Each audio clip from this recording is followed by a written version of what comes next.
Floodwaters are continuing to rise in parts of Victoria, with up to 100 homes under threat as we go to air. Water levels on the Broken River near Shepparton in northern Victoria and the Wimmera River in the west aren't expected to peak for a few more hours. Hamish Fitzsimmons reports. Up to 100 homes near Shepparton are in the way of the rising waters of the Broken and Goulburn rivers. Police were called to this house to evacuate children. They rang up before and just said, look, the water's rising a lot quicker than what we expected. Can you help get kids out? The floodwaters caught the family by surprise.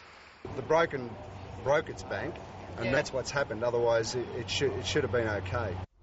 The banks of the lake on this newer housing estate near the Broken River burst last night, making it a sleepless one for many locals. Since then, it's just been a very, very gradual rise. As I estimate, a couple of centimetres per hour. It's only a little, but anything to prevent these homes from being inundated is helpful. I wound it yesterday the way he said. This is the third big flood for Kialla resident Bob Smith, who's become something of a dab hand at defending his home. We've got sandbags around the house, we've got a levee around the house, we've got an emergency pump. We've done everything we can possibly do, and we confidently know that it'll be okay if the water continues to rise, which they tell me it will. As you can see, there's no raging torrent that's going to inundate any of the homes around here, but for people who live in this area, it's an anxious wait as they watch water levels rise and rise. And no one can seem to say when the flood is actually going to reach its peak. It's been rising for the last day at about 1 centimetre an hour, still going. In the state's west near Horsham, the waters of the Wimmera River are also creeping up, but authorities aren't predicting the town will be hit.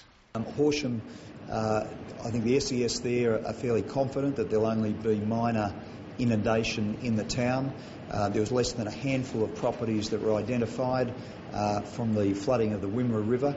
There will be a number of rural properties there that are isolated, but again, I think the impact in the town itself should be relatively minimal.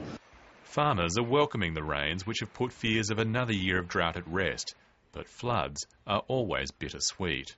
We're so close to having a good harvest, and we still will have a harvest, but just it's taken a fair bit of ice cream off the top, I suppose, yeah. One thing people in the path of the floods have been impressed with is the response from the emergency services. We've been very well served by the police and the SES and the CFA volunteers. So each of them has been here asking us if we need anything. You couldn't fault the preparatory work. We've been alerted 2 or 3 calls, phone alerts. I think they've learned a lot from the bushfires. More rain is forecast over the next week, and people around Shepparton are still watching and waiting. Hamish Fitzsimmons, Lateline.